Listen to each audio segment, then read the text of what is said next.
Em nome do Pai, do Filho e do Espírito Santo. Amém. Palavra da salvação. Meu irmão e minha irmã, para nós que cremos, a Bíblia não é simplesmente um livro interessante, um livro antigo. Para nós, a Bíblia é palavra de Deus. Ela tem força de salvação. Portanto, pela fé, nós acolhemos esta palavra que pode nos salvar.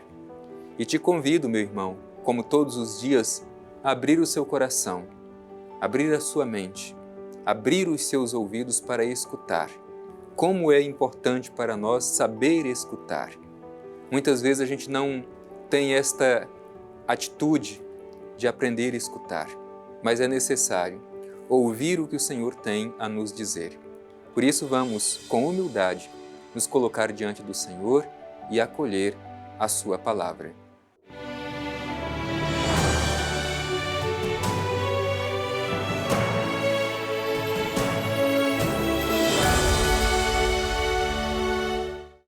Do Evangelho de Jesus Cristo, segundo Lucas. Glória a vós, Senhor. Tendo partido os enviados de João, Jesus começou a falar às multidões a respeito de João. Que fostes ver no deserto? Um caniço agitado pelo vento? Mas que foste ver?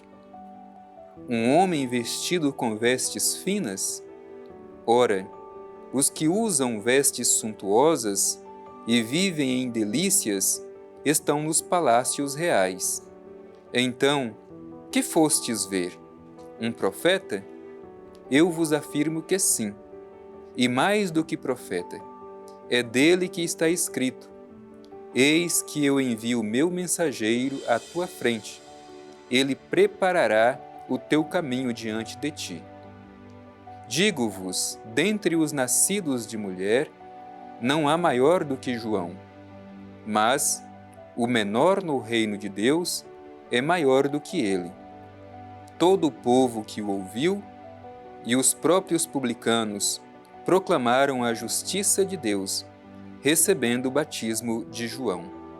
Os fariseus e os legistas, porém, não querendo ser batizados por ele, aniquilaram por si próprios o desígnio de Deus. Palavra da salvação. Glória a vós, Senhor. Como é bom, meu irmão e minha irmã, escutar sempre a palavra de Deus. Para a gente compreender bem a mensagem desse trecho do Evangelho que nós terminamos de ouvir, é importante recordar. Este trecho é continuação do Evangelho que nós escutamos ontem, quando João Batista enviou seus 2 discípulos para perguntarem a Jesus qual era a sua identidade, se era ele o Messias ou se era necessário esperar um outro. E Jesus responde por meio de gestos concretos, curando os doentes, enfermos, expulsando os espíritos impuros e recuperando a vista dos cegos. E hoje, continuando este Evangelho, Jesus se dirige às multidões para falar a respeito de João Batista. Primeiro, é muito importante a gente frisar Jesus que constantemente no Evangelho se dirige como mestre das multidões. Ele ensina sobre as coisas de Deus às multidões. E hoje, neste Evangelho, Jesus fala com as multidões a respeito de João Batista. E Jesus conversa com as multidões em forma de interrogação. Por várias vezes, Jesus interroga a multidão. Que fostes ver no deserto? Que fostes ver no deserto?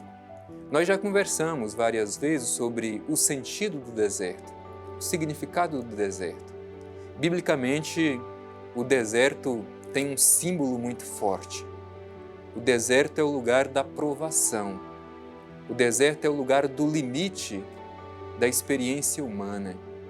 Mas é necessário passar por esta experiência do deserto. O próprio Cristo, no início da sua missão, teve que passar pela experiência do deserto. No deserto nós somos provados. No deserto nós conseguimos perceber o limite humano, porque a vida é escassa, a vida é árida.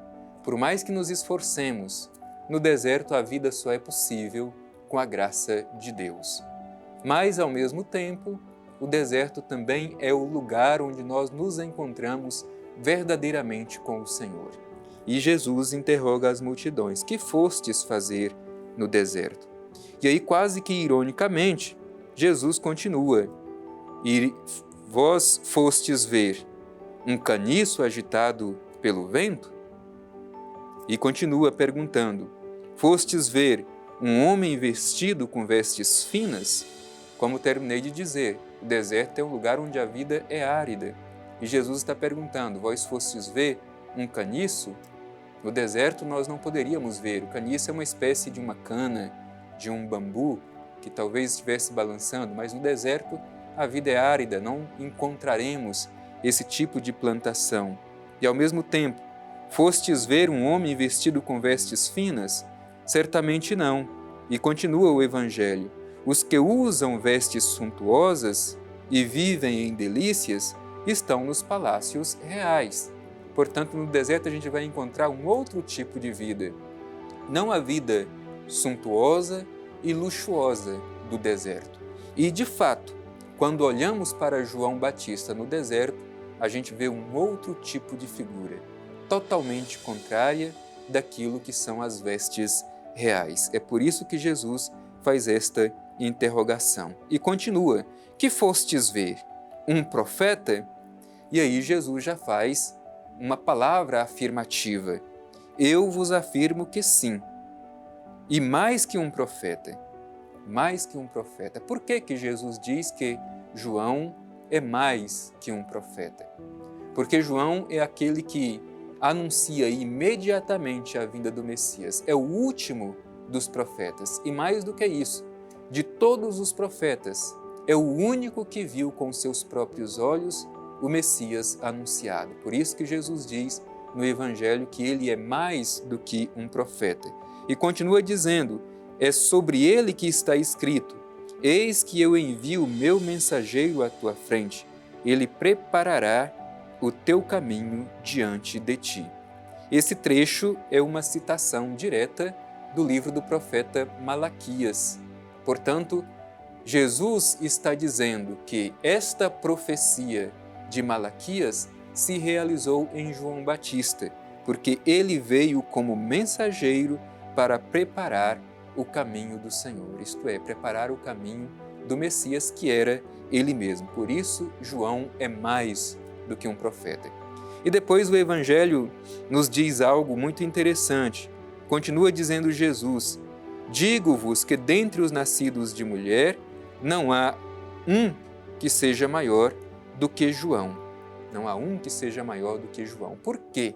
Justamente por isso, porque João é o único profeta que anunciou a vinda do Messias e pôde vê-lo com seus próprios olhos. Mas, ao mesmo tempo, quase que de forma contraditória, o Evangelho diz: mas o menor no reino dos céus é maior do que ele. Então, dos nascidos de mulher, não há um que seja maior do que João Batista.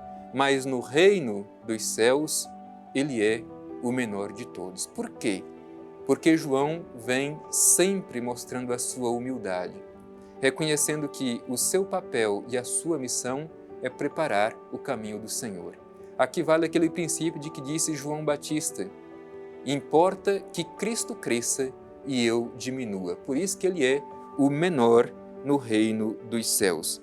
E isto serve para nós também como um ensinamento. A humildade de João Batista como caminho para o nosso seguimento de Jesus. E o evangelho que nós ouvimos conclui dizendo: todo o povo que o ouviu e os próprios publicanos proclamaram a justiça de Deus, recebendo o batismo de João. Importante dizer que os publicanos eram considerados indignos do reino de Deus, mas estes reconheceram e acolheram a pregação de João Batista e foram batizados. Por outro lado, diz o Evangelho, os fariseus e os mestres da lei, que eram aqueles que entendiam de religião, estes, ao contrário, não querendo ser batizados por ele, aniquilaram para si próprios o desígnio de Deus. E hoje nós somos chamados a nos interrogar: com quem nós nos identificamos? Com os publicanos que reconheceram a pregação de João, acolher esta pregação e entraram na dinâmica do reino, ou com os fariseus e mestres da lei, que pensamos conhecer tudo de Deus, mas no fundo, aniquilamos os desígnios de Deus em nossa própria vida. Deixemos que a palavra de Deus nos ajude a abrir o coração para acolher o Messias que vem.